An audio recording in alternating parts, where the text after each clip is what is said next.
ha leído el Corán. Y al leerlo, pues ha tenido mucha más influencia. Por esto, por ejemplo, podemos encontrar en los protestantes que no hay intermediación entre Dios y el ser humano. ¿Vale? El cura no pinta nada. También el cura puede casarse. El celibato es algo católico, no es de los protestantes. Entonces, también las iglesias no tienen por qué tener estatuas, las iglesias protestantes. ¿Vale? Puedes seguir. Bueno, estuvimos hablando de procesos de lo que es historia de la traducción. Luego hablamos de qué es la traducción. Normalmente, cuando nos toca trabajar sobre este campo, lo primero que hacemos es echar o plantear la pregunta: ¿qué es la traducción? Bueno, entonces, según la Real Academia, traducir es expresar en una lengua lo que está escrito o se ha expresado antes en otra lengua. También sacamos, mi compañero Hamza y yo sacamos algunas citas de traductólogos, como la de Hurtado Albir, que ella dice que la traducción es una habilidad, un saber hacer que consiste en saber recorrer el proceso traductor, sabiendo resolver los problemas de traducción que se plantean en cada caso. Hamza, ¿por qué dices que esto es una habilidad, que la traducción es una habilidad? Micrófono. Dale al micrófono, porque no se oye. Ahora. Hay técnicas. Hay técnicas. Y hay normas para traducir. Por eso decimos habilidad.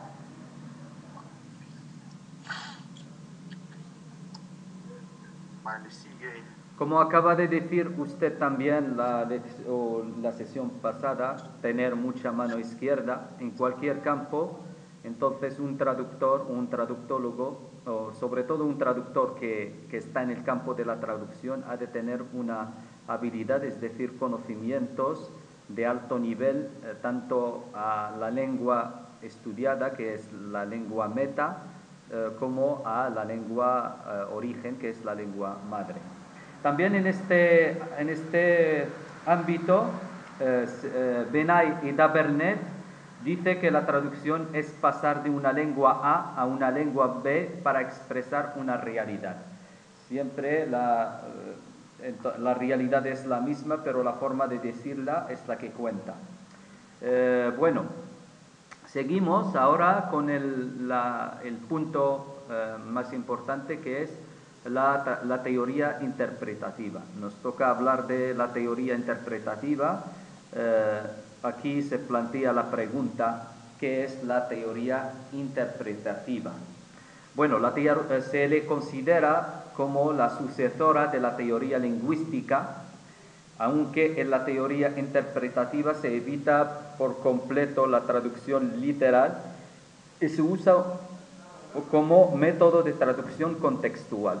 Creo que nuestro compañero Yahya se ocupaba de hablar de la teoría lingüística, del comparativismo, cosas que no están en el mismo o no van en el mismo alcance de lo que es la teoría interpretativa, porque la teoría interpretativa, llamada también la teoría del sentido, está focalizada más en una traducción contextual. No es decir, pasar de una lengua a otra, sino de un contexto a otro. Se dice también que se puede llamar como hemos dicho, una teoría del sentido. Su idea es clara y concisa. La traducción e interpretación no es simple contacto entre dos lenguas. Entonces no es un trabajo maquinario que hacemos de trasladar de una lengua a otra, sino que es un trabajo que necesita o que les obliga al traductor tener o disponer de técnicas, disponer también de una maestría a la hora de traducir de una lengua A una lengua B. Se habla precisamente de lo que es el contexto.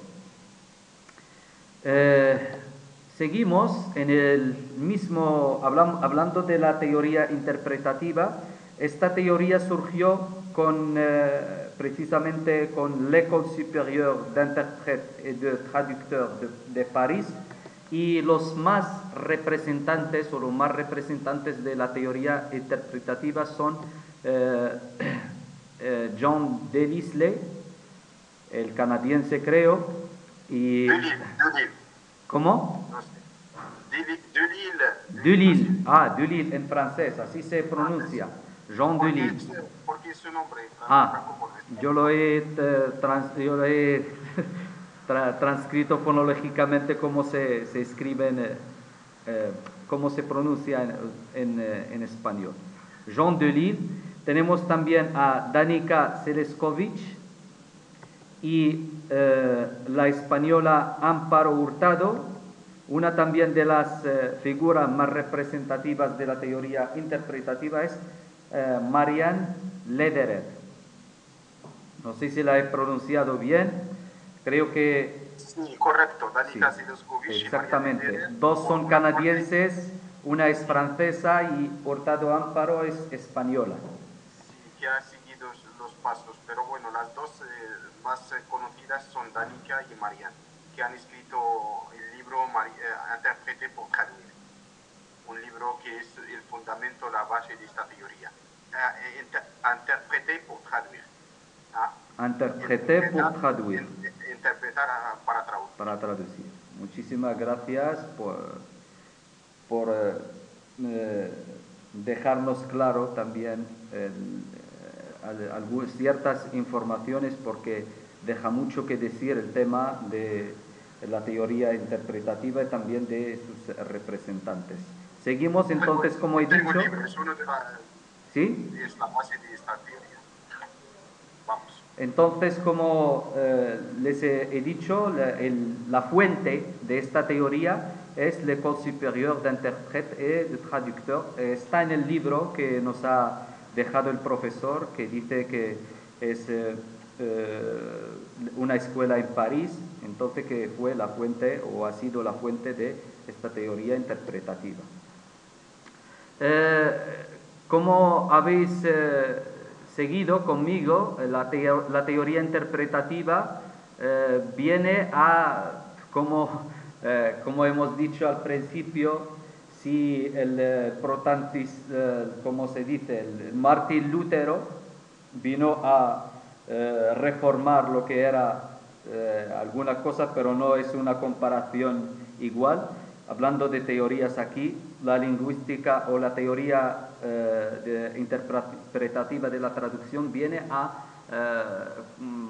corroborar, mejor dicho, algunas ideas que tuvo la teoría lingüística. En la teoría lingüística hablamos de la comparación de lenguas. Nuestro compañero Yahya creo que nos ha hablado de lo que se comparan son lenguas, y pasamos de la teoría de de Saussure, mientras que en la teoría interpretativa aquí no se basa en la comparación, no se basa en la comparación de lenguas. En la teoría lingüística la traducción es frástica, está en el texto, es decir, frase por frase. En la teoría lingüística pasamos de lo que es el componente de la lengua, que son los elementos básicos de la lengua, pero en la teoría interpretativa la traducción es contextual. En la teoría lingüística traducir lo que aparenta la palabra, mientras que en la teoría interpretativa traducir lo que se quiere decir con la palabra. Y en este caso caemos en el error a la hora de traducir aparentemente o literalmente la palabra. Podemos caer en muchas ocasiones en lo que es los fallos o el engaño de la traducción, mientras que... ¿Nos puede decir algún otro ejemplo? ¿Perdón? ¿Nos puede decir algún otro ejemplo sobre el tema, sobre traducir lo que se quiere Sí, decir. he estado buscando, por ejemplo, por lo que es la traducción maquinaria. Aquí os voy a, he hecho algunas capturas. Por ejemplo, no sé si se va a ver aquí, por ejemplo, le temps coule, que se dice en francés. Nos leyes, mejor. Ah, vale. Por ejemplo, los franceses dicen le temps coule. Si traducimos al pie de la letra literalmente esta frase, el tiempo, le temps coule, الوقت يتدفق أو الوقت يسير. Hablando de inundaciones, como estoy un poco aquí hablando de lo que es el líquido, lo que es líquido, como piensan los franceses, le temps coule. Coule significa يتدفق أو يسير. Si traducimos al pie de la letra o literalmente palabra por palabra esta frase, por ejemplo, decimos الوقت يسير أو الوقت يتدفق. Otras, cuando vemos frases más compuestas, se puede encontrar, por ejemplo, como nos ha dicho usted, el fulano tiene mucha mano izquierda. Si la traducimos siguiendo la teoría lingüística, الرجل أو السيد أو فلان لديه الكثير من اليد اليسرى. Esto es una traducción literal, palabra por palabra, mientras que hay que buscar lo que es el contexto.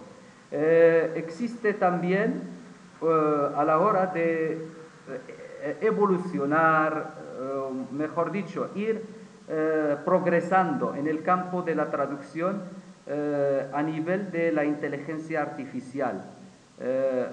Podemos encontrar lo que es la traducción según el contexto. Existe un sitio web que te traduce según el contexto. Creo que se llama Context Converso. Context Converso es un sitio de internet que, por ejemplo, cuando buscas una palabra te da dónde está según el contexto. He tenido algunas capturas en el móvil, pero podemos verlo también. Aconsejo a mis compañeros ver, se llama Context Converso. Cuando buscamos una palabra en este sitio web especializado para la traducción, nos da el posicionamiento de la palabra según el contexto.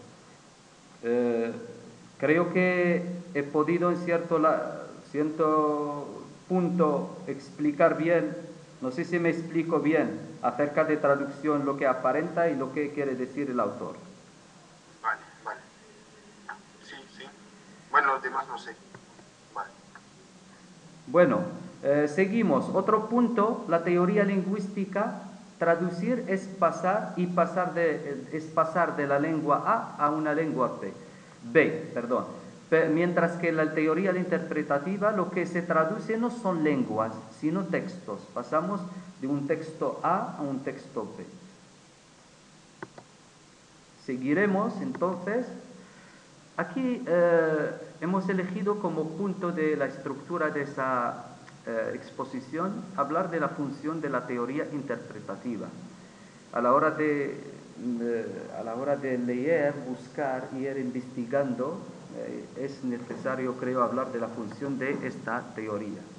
Aquí hablamos del proceso, como está en el libro también, el proceso traductor según la teoría de la interpretación. El proceso traductor pasa por 3 etapas esenciales. La primera etapa por la cual pasa es la comprensión del sentido. Entonces, como primer paso de esta teoría interpretativa o proceso tenemos lo que es la comprensión del sentido. Como segundo paso o criterio tendríamos la desverbalización.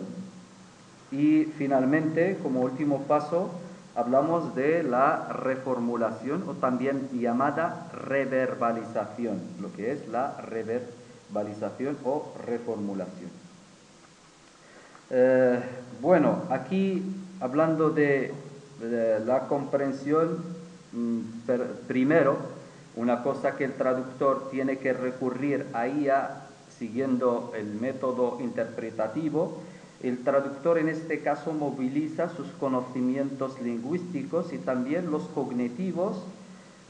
Su trabajo consiste en captar el sentido del del texto del autor, es decir, el traductor en una fase de la comprensión del sentido tiene que estar al tanto de todos los detalles y comprender lo que quiere decir el autor de la lengua de origen.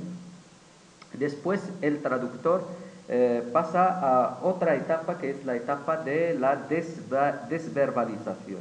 En este caso él recoge, es un proceso de conflicto interior que vive el traductor a la hora de traducir, donde recoge el sentido del texto. Este trabajo consiste en aislar mentalmente las ideas o conceptos implicados en un enunciado.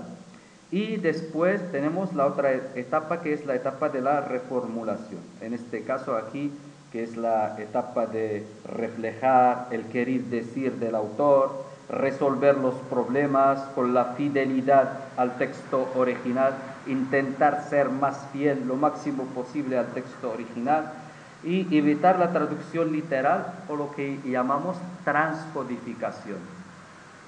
Para hablar de estos tres procesos, mi compañero Hamza y yo hemos sacado algunas citaciones del libro de Virgilio Moya, hablando primero de la comprensión o lo que es la comprensión del sentido.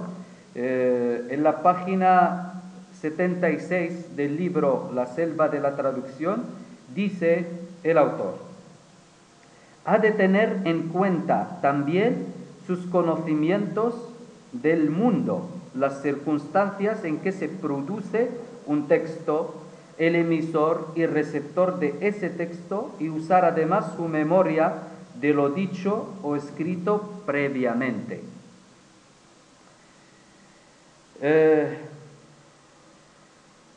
Se dice también en la página 77, así que comprender o lo que viene a ser igual, interpretar un texto es captar a la vez lo lingüístico, a esos signos gráficos, y lo extralingüístico.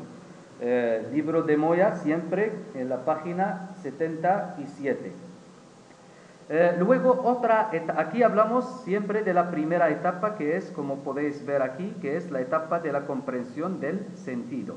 Luego, a la hora de hablar del siguiente proceso, la desverbalización, sacamos algunas informaciones, porque la desverbalización es el núcleo, se considera el núcleo del proceso.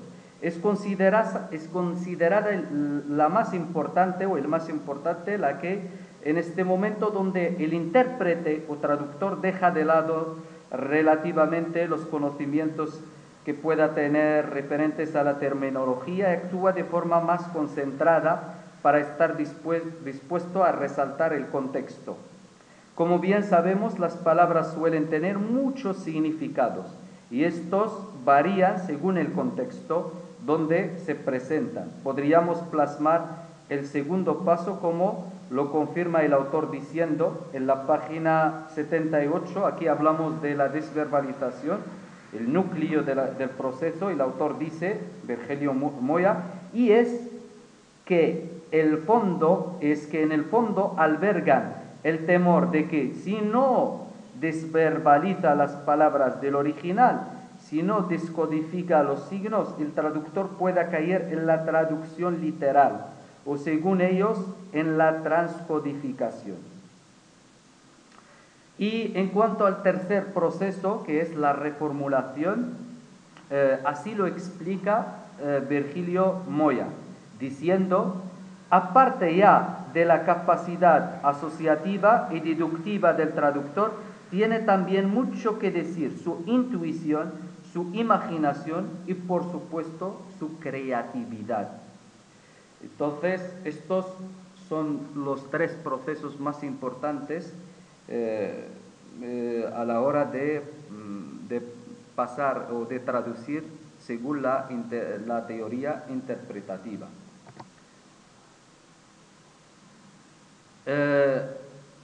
Al final, o antes de acabar o rematar, la traductóloga Amparo Hurtado, ¿me estáis escuchando? Porque yo no veo, estoy siguiendo las diapositivas. Estamos escuchando muy bien, Jawed. Vale, Vas muy bien. muchas gracias. Sí, estamos escuchando. Vale, muchísimas gracias. Bueno, también en este aspecto, Amparo Hurtado dice que para que la traducción exprese realmente el sentido original, hay que mantenerse fiel, hablamos de la fidelidad, de la cual, cosa que hemos mencionado en este proceso, a tres principios. El traductor ha de ser fiel a la intención del autor, también ha de ser fiel a la lengua meta y también ser fiel al destinatario de la traducción.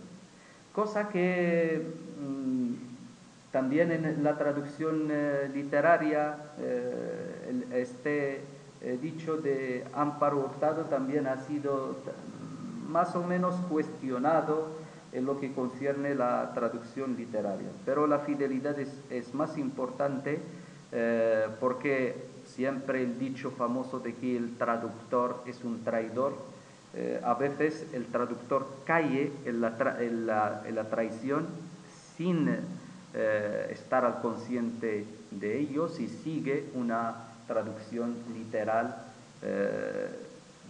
donde el contexto no está perfectamente explicado en la lengua meta. Lo que acabamos de decir normalmente es el uso de la teoría interpretativa. Esta ha sido lo que dice o la opinión de Amparo Hurtado. Siguiendo también otras citas acerca del uso, que es uno de los puntos de esa exposición también, se dice, según Jean Delisle, son escritos que sirven esencialmente para vehicular una información y cuyo aspecto estético no es el aspecto dominante, hablando de la comparación entre lo que es la traducción lineal o literal y la traducción según la teoría interpretativa. La significación corresponde a la lengua y no contempla el contexto. El sentido, en cambio, pertenece al habla y consiste en lo que el emisor de un texto quiere decir en un contexto concreto. ¿Nos puedes explicar esto un poco? Hablando de la segunda citación o la segunda cita, ¿no?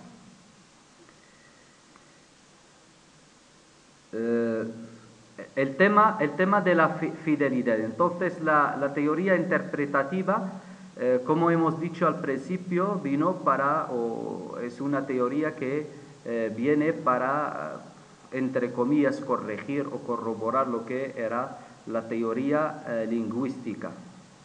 Aquí se habla del contexto.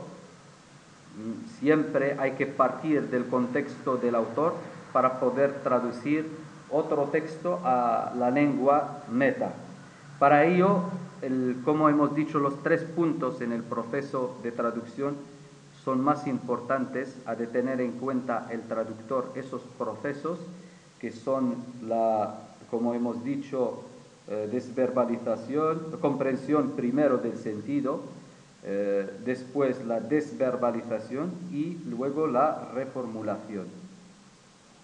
Es un proceso complicado, pero exige del traductor muchas habilidades, un cierto nivel de fidelidad alto para poder producir un texto a la lengua B o lengua meta. No sé si me explico. Aquí también podemos hablar, según el libro, de el contraste entre el significado y el sentido. El significado, hay una diferencia, claro, como hemos visto en el libro, que hay una diferencia entre el significado y el sentido. No sé si me explico bien. Por ejemplo, el significado de una palabra aislada o la significación de una palabra, siempre una palabra puede tener una significación múltiple, lo que llamamos las palabras polisémicas. بالعربية كنسميوها هاد الكلمات كنسميوهم حمالة أوجه. هاد الكلمات هادو مثلا في السياق تقدر تكون عندها معنى، بحال دابا كنتكلم لنا نوسترو كومبانيرو عبد الكريم استاس كون نوسوتروس، ياك راك حاضر؟ سي claro. عبد الكريم بيرفكتو. يا مي اكوردو واحد الحصه كنت قلت لنا الجاتو por ejemplo. El gato en el contexto del mecánico no es el gato en el contexto de los animales, no es el gato cuando hablamos de los madrileños. Ya los ciudadanos de Madrid se les llaman el gato, un gato o madrileño. Cuando busqué en la etimología, que ellos piensan que a la hora de liberar o reconquistar Madrid, los cristianos eran como gatos que saltan las paredes o las murallas donde estuvieron los musulmanes. Una cosa solo para decir, ya sí. que has hablado de reconquista, como para corregir un poco los conceptos, no podemos hablar de reconquista, ¿vale? No existe reconquista. Esto también es producto de la Edad Media, un producto histórico que lo han inventado los historiadores de la Edad Media para decir o para dar, ¿cómo podría decir yo? Un poco de legitimidad a lo que han hecho. Realmente reconquistar quiere decir que conquistar algo que te pertenecía. Madrid, por ejemplo, en este caso que has dicho tú, ha sido construida por musulmanes. Sí. No existía antes. Exactamente. Y como no existía antes, y ha sido una fortaleza construida por los musulmanes para defender Toledo, incluso si podemos decir, vamos al supuesto de que vale, que reconquista de cristianos, no del reino de Castilla y León, por supuesto, de los cristianos, han reconquistado Toledo, entre paréntesis. No pueden decir reconquistar Madrid, porque sí. Ha sido fortaleza construida y no pertenecía. Dos, cuando se habla de la reconquista en España, también es algo erróneo. Castilla y León no existían o no controlaban, existían, pero no controlaban los reinos, no controlaban los territorios musulmanes o la península. Entonces no podemos hablar de reconquista, porque no les pertenecían estos territorios, ni de Portugal, ni de Valencia, ni de Andalucía, ni de Zaragoza, no les pertenecía. Entonces, ellos para legitimar esto, desde el punto de vista histórico, no es correcto reconquistar. Puedes decir conquistar, vale, pero reconquistar no. ¿Se entiende? Sí, sí, exactamente. Yo he dicho desde el punto de vista de los españoles, se dice a un madrileño un gato, porque ellos piensan, según piensan ellos, entonces, hablando del contexto de que una palabra polisémica, lo que llamamos en árabe hammalatu awjuh, puede tener muchos significados. Y aquí caemos en lo que podemos llamar los falsos amigos, los falsos amigos. De eso la teoría de la interpretación pone hincapié en este ámbito o en este punto muy interesante, que es la diferencia entre el significado y el sentido. Siempre una palabra tiene un sentido según el contexto. Entonces hay que estudiar el mensaje según su contexto para poder traducirlo.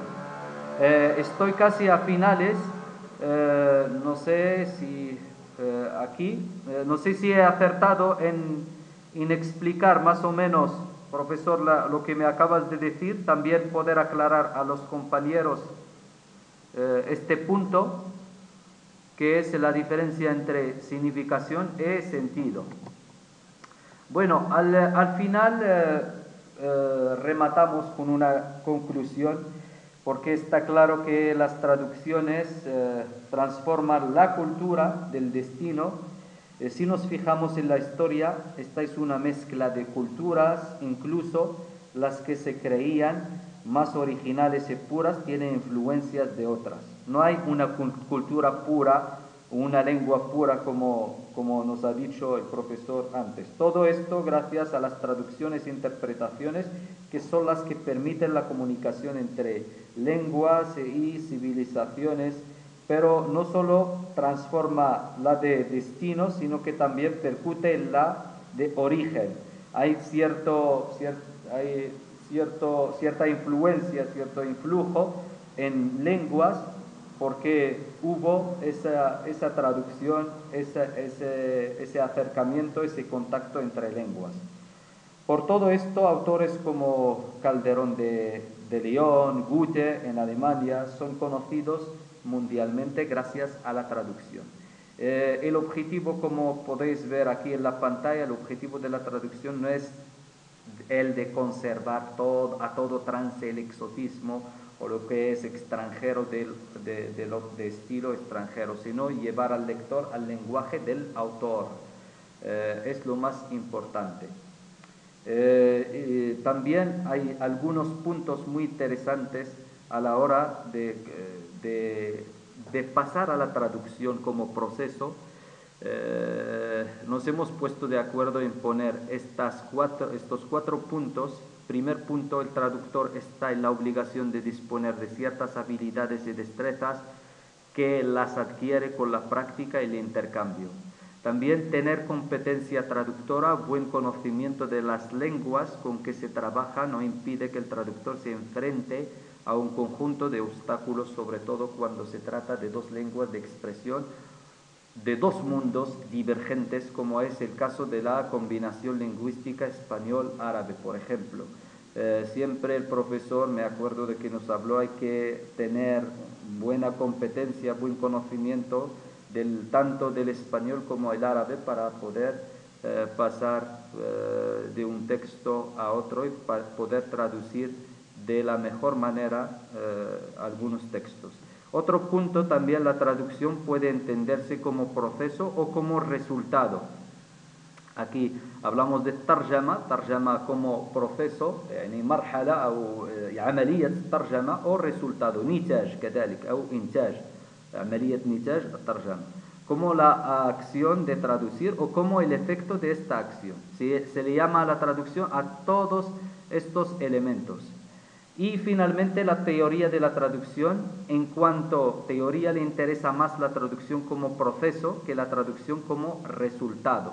Cuando hablamos de la teoría no importa o es de segunda importancia el resultado. Lo que más importa es el proceso, cómo o qué métodos hemos seguido para poder traducir tal texto o tal información. El resultado de la traducción, la obra traducida por el traductor, es propiamente el objeto de estudio de la crítica y de la traducción. Creo que así acabamos. Muchas gracias por vuestra atención. Alhamdulillah, la lluvia ha cesado, ha dejado de llover, nos hemos mojado. muy bien. Tubollah, salam. Muchas gracias. Vale. Bien, pues muchas gracias, Sijawad Yahya. A ver, preguntas, chicos y chicas, por supuesto.